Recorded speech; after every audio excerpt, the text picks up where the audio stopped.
दिन था 28 जून 1914। जगह थी बोस्निया की राजधानी साराजेवो, जहां ऑस्ट्रिया हंगरी के प्रिंस आर्चड्यूक फ्रांज फर्डिनेंड को गोली मार दी गई। ये सिर्फ एक हत्या नहीं थी। इस एक घटना के बाद शुरू होता है एक ऐसा युद्ध जिसे बाद में ग्रेट वार कहा गया। ये युद्ध 4 साल तक चला और इसमें लगभग 1 करोड़ 70 लाख लोगों की जान गई। वर्ल्ड वॉर वन अचानक से शुरू नहीं हुआ था। इसके पीछे सालों का गुस्सा, डर और पावर की भूख छुपी हुई थी। यूरोप के बड़े देश जैसे कि रूस, फ्रांस, ब्रिटेन और जर्मनी सब अपने आप को सबसे ताकतवर साबित करना चाहते थे। हर देश ज्यादा से ज्यादा कॉलोनी चाहता था और ज्यादा पावरफुल आर्मी बनाना चाहते थे। इस दौरान हर देश अपने हथियारों और सैनिकों पर बहुत ज्यादा पैसा खर्च कर रहे थे। सैन्यवाद इतना बढ़ चुका था कि पूरा यूरोप बारूद के ढेर पर बैठा था। बस एक चिंगारी का इंतजार था।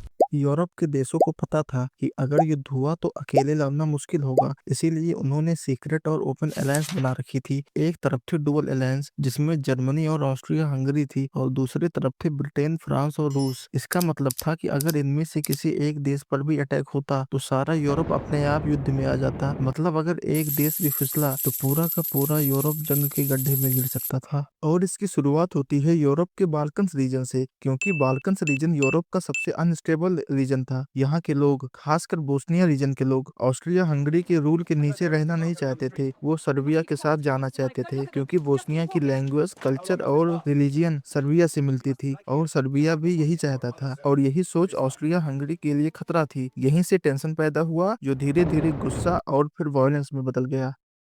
अब यहीं पर आती है 28 जून 1914 की वो सुबह जिसके बारे में मैंने आपसे शुरू में बात की थी। जगह थी बोस्निया की राजधानी साराजेवो। ऑस्ट्रिया हंगरी के प्रिंस आर्चड्यूक फ्रांज फर्डिनेंड अपनी वाइफ सोफी के साथ ऑफिशियल विजिट पर आए हुए थे। बोस्निया के लोग पहले से ही ऑस्ट्रिया हंगरी के खिलाफ थे। इसी बीच एक सर्बियन नागरिक गैवरीलो प्रिंसिप मौका देखकर आर्चड्यूक फ्रांज फर्डिनेंड और उनकी वाइफ को गोली मार देता है, जिससे उनकी मौत हो जाती है। और यहीं से होती है पहले विश्व युद्ध की शुरुआत।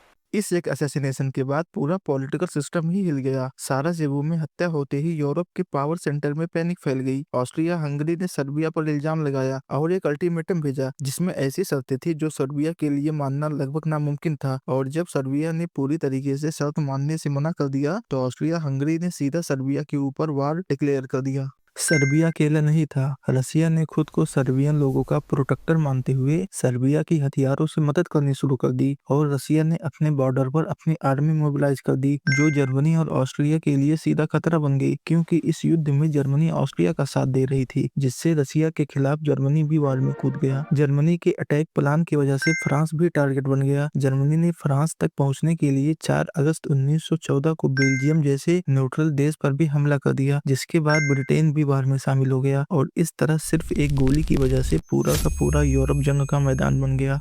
पहले विश्व युद्ध का सबसे भयानक हिस्सा था ट्रेंच वारफेयर। सोल्जर्स जमीन के अंदर गहरी खाइयों में रहते थे जहां सूर्य की रोशनी तक नहीं दिखती थी। दिन और रात का कोई पता नहीं होता था, ना प्रॉपर खाना, ना साफ पानी और हर वक्त मौत का डर। चूहे, गंदी मिट्टी, दलदल और बीमारियों के बीच सैनिक जिंदा रहने की कोशिश करते थे। सिर्फ कुछ मीटर जमीन के लिए हजारों जानें चली जाती थी। युद्ध का मैदान एक ऐसी जगह बन चुकी थी जहां युद्ध में जीत से ज्यादा सिर्फ जिंदा रहना ही सबसे बड़ी जीत होती थी।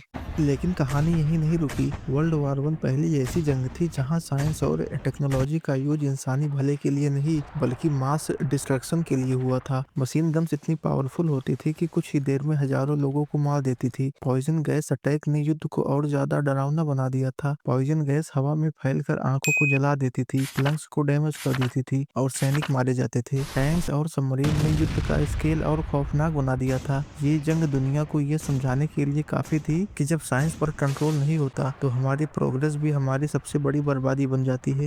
और इसी बीच एक और बड़ा ट्विस्ट आया। रसिया के अंदर भूख, गरीबी और करप्शन इतना बढ़ चुका था कि लोगों का भरोसा अपनी सरकार से उठने लगा था। सैनिक युद्ध में जाने से मना करने लगे थे। और फिर 1917 में रसिया में रसियन रिवॉल्यूशन हुई जिसमें सार की सरकार गिर गई और नई कम्युनिस्ट सरकार ने ये डिसाइड किया कि रसिया अब और युद्ध नहीं करेगा। इसीलिए रसिया ने जर्मनी के साथ अलग से ट्रीटी करके युद्ध से एग्जिट ले लिया, जिससे इससे जर्मनी को कुछ आराम तो मिला, लेकिन जर्मनी युद्ध का रिजल्ट ज्यादा देर तक बदल नहीं पाया। वैसे यूरोप के इस युद्ध में अमेरिका शुरू से ही न्यूट्रल था, लेकिन जब जर्मनी ने ब्रिटिश और अमेरिकन शिप्स पर सबमरीन अटैक शुरू किए, जिसमें कई अमेरिकन लोग मारे गए, और इसके बाद जिम्मरमैन टेलीग्राम सामने आया, जिसमें जर्मनी ने मैक्सिको को अमेरिका के खिलाफ युद्ध में साथ देने का ऑफर दिया, जिससे अमेरिका को सीधा खतरा महसूस हुआ। और फिर 1917 में अमेरिका भी पहले विश्व युद्ध में शामिल हो गया। अमेरिका के युद्ध में आने के बाद बैलेंस पूरी तरह से शिफ्ट हो गया। जर्मनी की इकोनॉमी पहले ही ब्रिटिश नेवल ब्लॉकेड की वजह से कोलैप्स कर रही थी। खाना, रॉ मटेरियल और हथियारों की सप्लाई बंद हो चुकी थी। जर्मनी के शहरों में भूख और दंगे शुरू हो गए थे। उनकी आर्मी थक चुकी थी और जर्मनी का आखिरी बड़ा अटैक स्प्रिंग ऑफेंसिव भी बुरी तरीके से फेल हो गया था और अमेरिका के सोल्जर्स और संसाधनों के सामने जर्मनी और उसके एलाइज टिक नहीं पा रहे थे।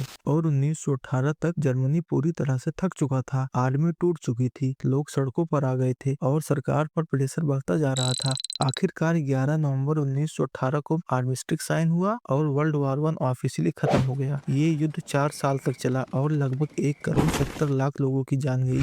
इस युद्ध के बाद इस दुनिया ने सोचा कि शायद ऐसी जंग फिर कभी नहीं होगी और 1919 में वार्साई की संधि साइन की गई, जिसमें जर्मनी को युद्ध का गुनहगार बता दिया गया, जिससे उसके ऊपर भारी जुर्माना और सेना पर पाबंदी लगा दी गई। लेकिन जो संधि शांति के लिए बनाई गई थी, वही आगे चलकर एक और महायुद्ध की वजह बन गई, क्योंकि वर्ल्ड वॉर 1 का अंत ही असल में वर्ल्ड वॉर 2 की शुरुआत थी। और ये सब हम बात करेंगे इस वीडियो के अगले पार्ट में। तब तक के लिए जय हिंद।